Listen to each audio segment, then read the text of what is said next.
In the last hour, President Trump has arrived in Saudi Arabia for the first major diplomatic trip of his second term. And የአሜሪካ ፕሬዝዳንት ምርጫ እንዳሸነፈ ብቅ የሚልበት ሀገር አሊያም ቀጠና በግልጽ የዋይት ሃውስን የፖሊሲ ዝንባሌ የሚያሳይ መሆኑን የዓለም አቀፉን ፖለቲካ ጠንቅቀው የሚረዱት እንደ አሜሪካዊው የፖለቲካ ሳይንስ ተመራማሪና ደራሲ አላን ኢብራሂሞቪች አይነቶቹ ቁልፍ ሰዎች ያምኑበታል። ጄሚ ካርተር በ1978 ሳውዲን ከጎበኙበት ጊዜ አንስቶ ወደ ዋይት ሃውስ የመጣ ያንዳንዱ የአሜሪካ ፕሬዝዳንት ቢያንስ አንድ ጊዜ ሳውዲን ጎብኝቷል። ለዚህም ነው ሳውዲ አረቢያ ቁልፍ ቀጠናው የአሜሪካ ጋር ሆናለች ተፈላጊነቷም ከፍ ያለ ነው የሚባልላት። ካርተር አንድ ጊዜ ጆርጅ ሄርበርት ወከር ቡሽ ሁለት ጊዜ ቢል ክሊንተን አንድ ጆርጅ ደብሊው ቡሽ ሁለት ባራክ ኦባማ አራት ጊዜ ትራምፕ እስካሁኑ ጉብኝታቸው ሁለት ጊዜ የሁለቱ ቅዱስ መስጊዶች አገር ወደሚሏት ሳውዲ ብቅ ብለዋል። የአሜሪካ ፕሬዝዳንቶች ለምን ሪያድን በዚህ ልክ ትኩረት ሰጧት?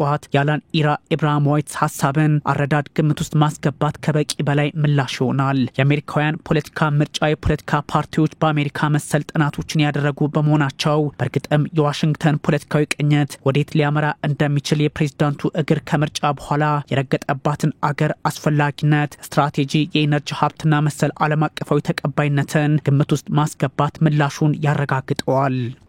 Today we begin a new chapter.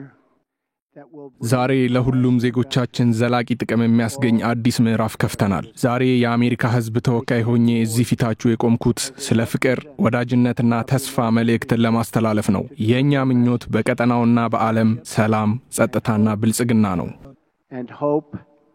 የአሜሪካው ፕሬዝዳንት ዶናልድ ትራምፕ ሳውዲ አረቢያ ገቡ ዛሬ የሚለው ከዚህ አንጻር አብሮ ሊታይ የሚገባው በርግጥም የፖለቲካ ዝንባሌውን ሪፐብሊካኑ መካከለኛው ምስራቃዊ ለዛውም ኢነርጂ ቱጃሮችን ያማከለ ነው እንዲሉ በር ይከፍታል። ትራምፕ በሁለተኛው ዙር የፕሬዝዳንትነት ዘመናቸው ለመጀመሪያ ጊዜ ዓለም አቀፍ ጉዞ ሲያደርጉ ሲሆን ምርጫቸው ሳውዲ ከዛም ካታርና አረብ ኤሚሬቶች መሆኑ ትርጉሙ የሀብት ፖለቲካ ጭምር ያደርገዋል። ዶናልድ ትራምፕ በ2016 ወደ ስልጣን ሲመጡም ዋይት ሃውስ ከገቡ በኋላ የመጀመሪያ ጉዟቸው ሪያድ እንደነበረች ይታወሳል። ለትራምፕ የነ መሐመድ ቢን ሳልማን ኤምቤሲ አስተዳደር የተመቸ መሆኑን የሚጠቁም ባይመችም ከኢኮኖሚ አማራጮች ሁሉ ሪያድ ትልቁን ቦታ እንደያዘች የሚያስገነዝብ ሆኗል። ታዲያ የአሜሪካው ኤርፎርስ ዋን የፕሬዝዳንቶች መጓጓዣ ሪያድ ሲደርስም የሳውዲ አረቢያ ሮያል አየር ኃይል F-15 ተዋጊ ጀቶች ትራምፕን ሲያጅቧቸው ተመልክተዋል። የሪያድ አየር ክልል በአሜሪካ ደህንነት ጸጥ ረጭ ሲል ትራምፕ ፕሬዝዳንታዊ አቀባበሉን በኩራት ሊመለከቱ አስበው የመጡበት ሳይሆን ነገ ከነገ ወዲያ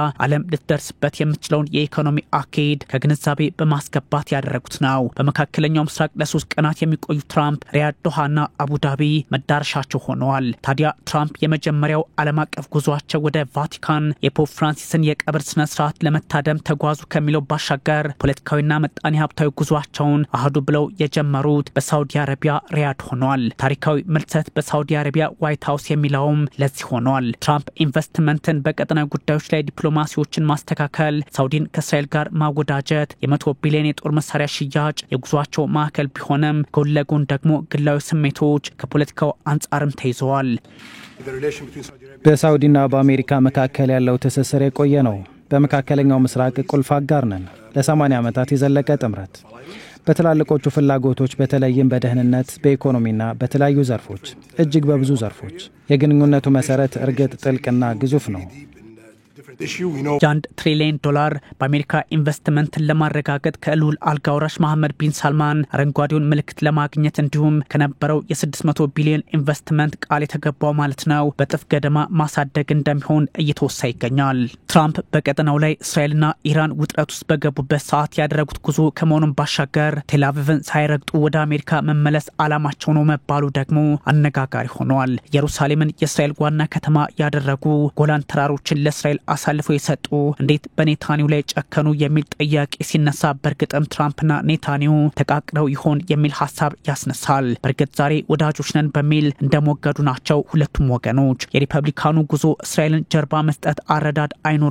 ትራምፕ የኢነርጂ ባለጸጎችን ሪያድን፣ ዶሃንና አቡዳቢን አተኩሮባቸዋል። የአሜሪካን ኢኮኖሚና የሪል ስቴት ቢዝነስም ግምት ውስጥ አስገብተዋል ተብሏል። ጆን ቤ አልተርማን በዋሽንግተን መሰረቱን ያደረገው የስትራቴጂክና ዓለም አቀፍ ጥናቶች ማዕከል ከፍተኛ ምክትል ፕሬዝዳንት ሲሆኑ ትራምፕን የሚያስተናግዷቸው እነ ሳልማን ለጋስና እንግዳ ተቀባይ ይሆኑላቸዋል በሚል ጉዞውን ይገልጹታል። ስምምነት ላይ ለመድረስ ቁርጠኞች ይሆኑላቸዋል። ትራምፕን አይተቿቸውም ይባስ ብለው የተመቻቸ አቋም ውስጥ ይገቡላቸዋል። አስተናጋጆቹ የትራምፕን ቤተሰቦች የቀድሞና ወደፊት የቢዝነስ አጋሮች በሚል ያስተናግዷቸዋል በሚል የትራምፕን ጉዞ ገልጸውታል። ትራምፕ ወደ ቀጠናው ብቅ ሲሉ እስራኤል አምሯቸው ውስጥ ካለመግባቷ ባሻገር በኢራን የሚደገፉትን ሁቲዎች ላለማጥቃት መወሰናቸው ቴልአቪቭና ዋሽንግተን እንደወትሮ አለመሆናቸውን ግን ሊያሳምን ይችላል። ይህ ጉዞ እጅግ በቀጠናው ላይ አደጋ በተጋረጠበት ሰዓት የተደረገ ነው። በጋዛ ያለው ጦርነት ቀጥሏል። የሰብአዊ ቀውስ ጉዳይም በጋዛ ከፍተኛ ደረጃ ላይ ደርሷል። ስለዚህ የአረብ መሪዎች በጋዛ እየተራበ ላለው ህዝብ ድጋፍ እንዲያቀርብና ጦርነቱ እንዲቋጭ ፕሬዝዳንቱ ላይ ግፊት ያደርጋሉ። በእስራኤል የአሜሪካ አምባሳደር ማይክ ሆክቤ ትራምፕ ወደ እስራኤል የማይመጡት ጉዳያቸው ኢኮኖሚ ስለሆነ እንጂ ቴልአቪቭን ከመግፋት እንዳልሆነ ሊታወቅ ይገባል ብለዋል። በትራምፕ የመጀመሪያ ጉዞ ላይ እስራኤል አለመካተቷ በግልጽ ምን ሊያሳይ ይችላል በሚል ጥያቄ የተነሳላቸው የሚድል ኢስት ፕሮግራሟ ዳይሬክተር ሳናም ቫኬል ሀሳባቸውን ያስቀምጣሉ። Israel is not part of his itinerary for this first visit. Of course, the relationship between the United States and Israel is rock solid. But can we see this as a subtle shift by President Trump? Well, I think it's quite obvious right now with እንደማስበው አሁን ግልጽ ነገር ነው። በትራምፕና በኔታንያሁ መካከል ያለው ውጥረት ልዩነት ፈጥሯል። ይህ ልዩነት የመጣው ከቀደመው አስተዳደር ነው። እናም ይህ ምልክቱ ነው፣ መልእክትም ነው። ምክንያቱም ትራምፕ ድርድር ፈጣሪ ፕሬዝዳንት ናቸው። ትኩረታቸው የኢኮኖሚ ደህንነት ነው። ለአሜሪካ ቀጠናዊ አጋርነት ይህን መሰረት ያደርጋሉ። መጀመሪያ ይህን አዲስ አካሄድ ቅድሚያ ለመስጠት ጂኦፖለቲካውንና ጂኦኢኮኖሚውን ግምት ውስጥ አስገብተው ወደ ገልፍ ሀገራት አምርተዋል። ምናልባትም ይህ ምልክቱና አስፈላጊው ነገር ሊሆን ይችላል። to geopolitics and geoeconomics.